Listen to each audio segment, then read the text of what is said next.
చేసింది. এবং ভিকটিমের বাবা মায়ের পক্ষ থেকে আইনজীবীরা দাবি করেছিল তার মৃত্যুদণ্ডের তারা দাবি করেছিল, সওয়াল করেছিল, কিন্তু আদালত বলছেন যে রেয়ারেস্ট বিষয় নয় এটা সেই কারণে আমি এই সঞ্জয় রায়কে এই কেসে কোনো রকম মৃত্যুদণ্ড না দিয়ে সর্বোচ্চ সাজা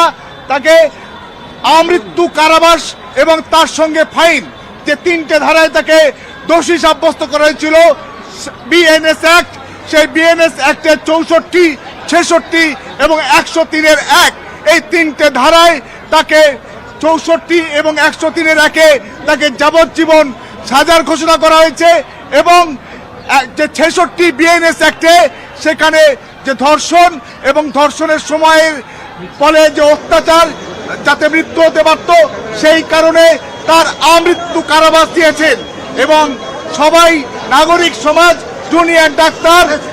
ভিকটিমের পরিবার সবাই দাবি করেছিল যে সঞ্জয় রায় যে প্রধান অভিযুক্ত কাণ্ডে তার মৃত্যুদণ্ড, কিন্তু আদালত শিয়ালদা কোর্টের first additional district and session জাজ তিনি কিন্তু আজকের তাকে মৃত্যুদণ্ড না দিয়ে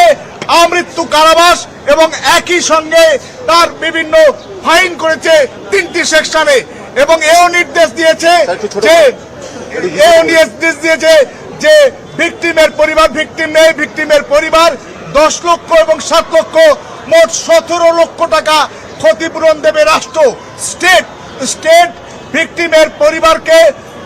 10 লক্ষ এবং 7 লক্ষ মোট 17 লক্ষ টাকা ক্ষতিপূরণ দেবে শিয়ালদা অ্যাডিশনাল ডিস্ট্রিক্ট এবং সেশন জাজ 1 নম্বর। আজকের এই মুহূর্তে এই ঘোষণা করলো